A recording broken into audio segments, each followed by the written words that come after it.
Shalom, Izzy here with Holy Language Institute at holylanguage.com. I just finished doing a Mishnah Snapshots lesson, looking at passages from the Mishnah, which is basically some of the earliest Jewish commentary on the Torah, and a historical record of how it was interpreted and how the Torah was kept by the Jewish community in the Second Temple era, and also after that. I just did a lesson about that, looking at tractate Shekalim. It's the tractate that's dedicated to questions regarding this commandment in the Torah. So we have this mitzvah in the book of Exodus to pay a half-shekel tax. And interestingly enough, this is actually mentioned in the Gospel of Matthew. Yeshua came up with a very unconventional means for enabling Simon Peter to pay the half-shekel tax for him, for the two of them.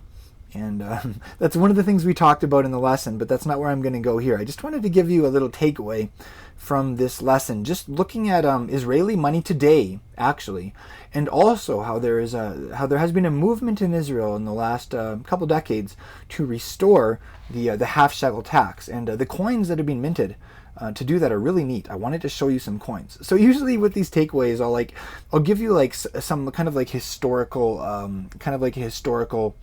snapshot, or I'll give you some kind of spiritual encouragement. This is going to be more like just looking at money, actually, and some really neat pictures on money.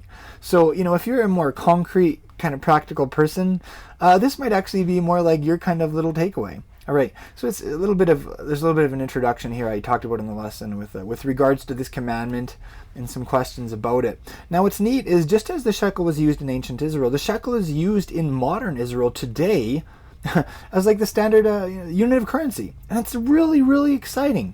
Just that Israel disappeared as a country; it dropped off the map. The Jewish people went into exile. Who was to know if they would even survive? And yet, 2,000 years later, Israel is back, and the shekel is back, and it's actually being used as a modern currency. Wow! Here are some pictures of shekel coins. If you've been to Israel, you've probably used these. Maybe it makes you feel a little nostalgic. You're like, man, I got to get back there. Maybe we even have a little bag with some loose coins that you came back from Israel with. I know I do. And anyways, so here's the 1 shekel coin, 2 shekels, 5 shekels, and 10 shekels.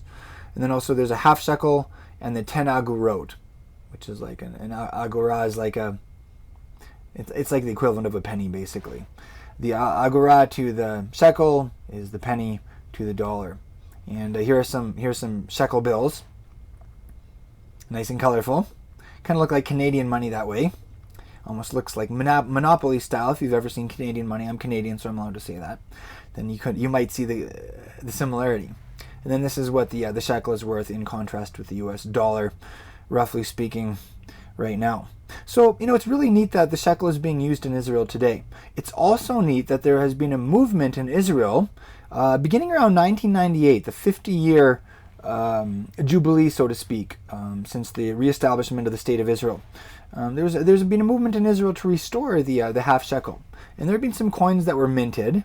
And I'm not going to say that this was like a big government project, because it wasn't. It wasn't even fully accepted by the religious Jewish community. But there was a movement towards this, and it's really neat and really exciting. And I love some of the pictures on these coins too, so I wanted to share them with you, because I just think it's neat and exciting. And also you can learn a couple Hebrew words from it, and they are some neat little peeks into Jewish history also. So I'll show you the coins that have been minted so far, and I'm sorry that some of these pictures are a tiny bit fuzzy, but it's not my fault. It's the fault of the website, the half shekel website, and it's the fault of Google. So it's always nice to be able to blame other things for fuzzy pictures. But anyways, I think you get the big idea anyway. So this is the coin that first came out for the 50th year after the reestablishment of the State of Israel, so roughly 1998. And here we have the asor, which is the 10-stringed harp. Asor is related to the Hebrew word for 10. And actually there are 2 Hebrew words for 10, depending on whether you're talking about the masculine or the feminine word. So, if you're going with the masculine, you're going to have asara, and if you're going with the feminine, it's eser. So anyways, that's the asor, the 10-stringed harp. And then on the other side, the temple and the walls, and a coin of fire. And actually, I really love what they said about the 2 hands on this coin. The hands symbolize the coming together of opposites.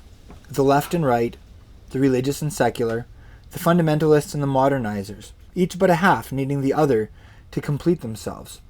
And this is kind of a reference of the whole, quote, half-shekel concept, that we all need each other in the Jewish community and also in the broader body of Messiah.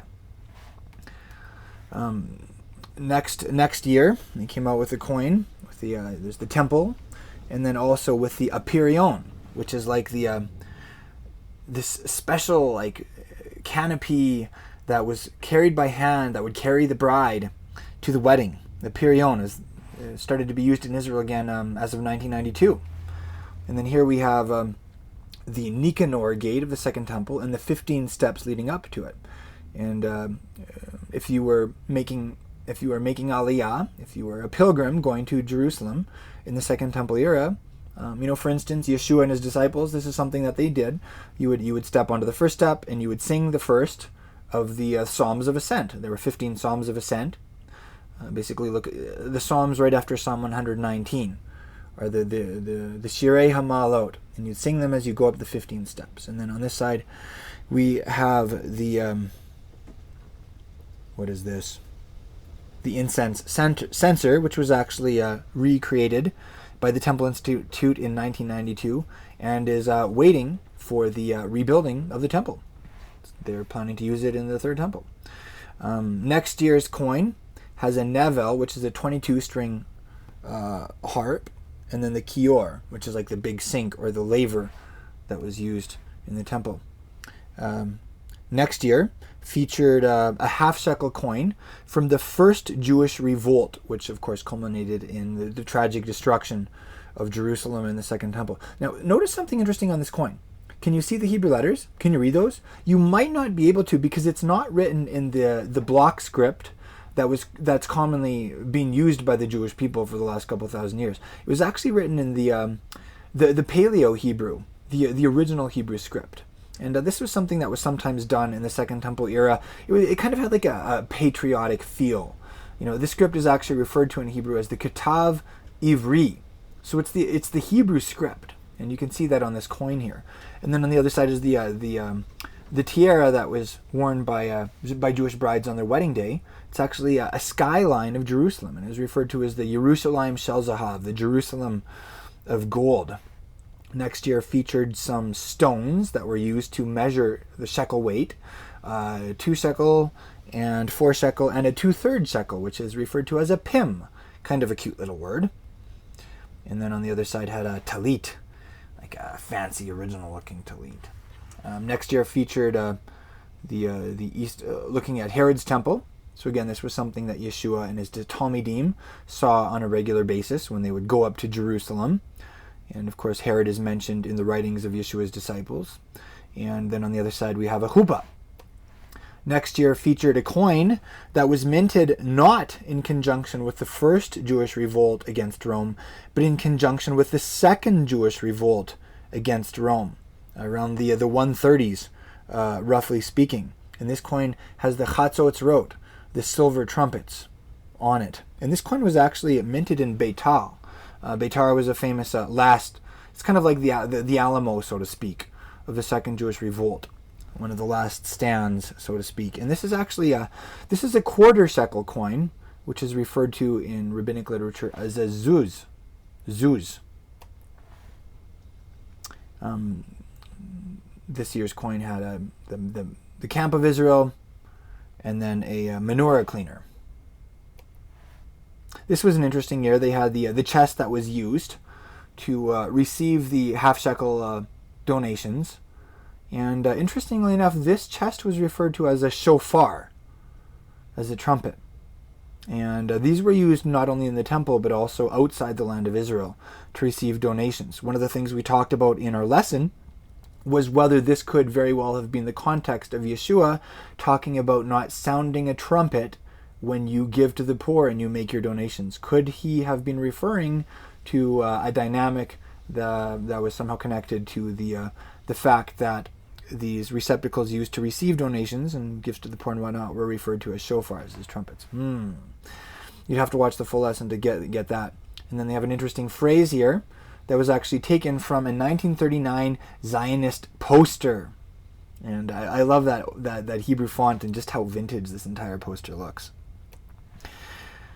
I know I could be unpacking this stuff more, like we could read all that, but I just want to give you a quick little whirlwind overview because it's really neat and exciting. So here's the Kohen, the priest burning the Ketoret, the incense, and then here's the Choshen, the breast piece, which was actually, again, it was recreated by the Temple Institute, in this case, in 2003, and is ready for the future Kohen HaGadol, the future high priest, to wear when Israel rebuilds the temple. Here is a depiction of the king of Israel reading from the Torah for the festival of Sukkot, which is a tradition that's commanded in the Torah. And then on the other side, what's this? Can you guess? When I first saw it, I thought it looked like a rocket ship. Then I thought it looked like the Leaning Tower of Eiffel. And as it turns out, though, it's actually it's the Machta. It's the fire pan. And this was actually rebuilt by the Temple Institute in 1987, and it's ready to go. By the way, if you're wondering what this says right here, it says Lo Elech Chuki, which basically means not legal tender. So the Bank of Israel had this written on these coins, so people would know they couldn't actually use these coins to buy stuff. No competition with the bank. All right, this year's coin here had an Asor, the 10-stringed harp, and then it also had this coin here, which again was a zuz, a quarter shekel coin, minted in conjunction with the second Jewish revolt. And then finally, the last coin I just wanted to show you here. This one is really interesting. This was another coin from the second Jewish revolt, and it actually has the name Shimon written on it. Why does it have the name Shimon written on it? I'll tell you after I just mention to you what this is. So this here is it's like the wine libation instrument, the vessel. And this was rebuilt by the Temple Institute in 1989. So this thing has been waiting, ready to go for a while too. Okay, why Shimon? Why Shimon? Because if you're familiar with your Jewish history and you're familiar with some of the false messiahs who have cropped up throughout Jewish history, then you'll know that there was a guy named Shimon, and he was touted as the Messiah in this second Jewish revolt, which was brutally crushed by the Romans. But they actually did succeed for regaining independence for a couple years. They minted their own coins with, as you can see here, Paleo-Hebrew on them, the original patriotic script. And originally, Shimon his title was Bar Kochba, which means son of a star. Because there's this prophecy about the Messiah in the book of Genesis where he's referred to as a star going forth from Jacob. So, they called him Simon Bar Kochba because he was they were hoping he'd be the son of the star. As it turns out, that star was a falling star and crashed brutally. And after that, they referred to him as Bar Koziva, which means son of a lie. That's a little sneak peek into Jewish history, if you're not familiar with that chapter. Anyways, I just wanted to share that with you. Again, nothing really, really profound there. Sorry if you're disappointed that I don't have this fascinating tidbit from history or this really deep spiritual insight for you, but it was something that made me smile anyways. Money is really neat. Israeli money is really neat. And it's neat that they've actually minted some holy half-shekel coins, and they definitely, have their roots in Jewish history. And they have Paleo-Hebrew on them, and that's just pretty cool. So that's all I had to share with you here. This is a takeaway from our full Mishnah Snapshots lesson. This is lesson 33 in that series, actually. Along the way, we also talked about the reading of the Megillah, the scroll, in the middle of the month Adar, and some other things that they did in the 12th month of the Jewish calendar. We looked at a Mishnah about that. We looked at some interesting laws regarding the paying of the half-shekel tax that helped us to understand the story of Yeshua and Simon and how he got that coin out of the mouth of the fish to pay the tax for the two of them. We talked in greater detail about, don't sound a trumpet before you when you give to the poor, and how there could have been a reference to these shofars, these donation chests that were used. We talked about an interesting reference to whether, a little debate amongst the sages about whether Hebrew or Greek letters were used for something. There was just a meaningful little teaching about not only paying attention to your relationship with God, but also your relationship with other people, being above reproach, some stuff like that. We looked at the phrase having the upper hand and how that's actually a Hebrew phrase, a Hebrew idiom. And we looked at this interesting little description of 15 jobs that people held in the temple, and some Hebrew names, and how they were actually very popular Hebrew names, and they also became Christianized, names like John and Matthew. And then we looked at this word mammon and how it turns up in the Gospels. It's interesting. It's a Hebrew Aramaic word, but it's used in the Gospels, like in the Greek version of the Gospels, and even some of the English ones it's used. Anyways, those were some snapshots from the lesson. If you want to check it out, come check us out at holylanguage.com. And in the Learn section of our website, you will see our Mishnah Snapshots series. And the first lessons are free. You can watch some of those. And maybe it'll pique your curiosity and make you a little more interested in coming closer to Yeshua of Nazareth and getting to know him better, and coming to understand the writings of his disciples better also, by learning about the original Hebrew language of the Bible, and the original Jewish context of the Bible also. So thanks for joining me for this fun little discussion, and I would love to see you check us out at holylanguage.com and consider learning with us on a more regular basis.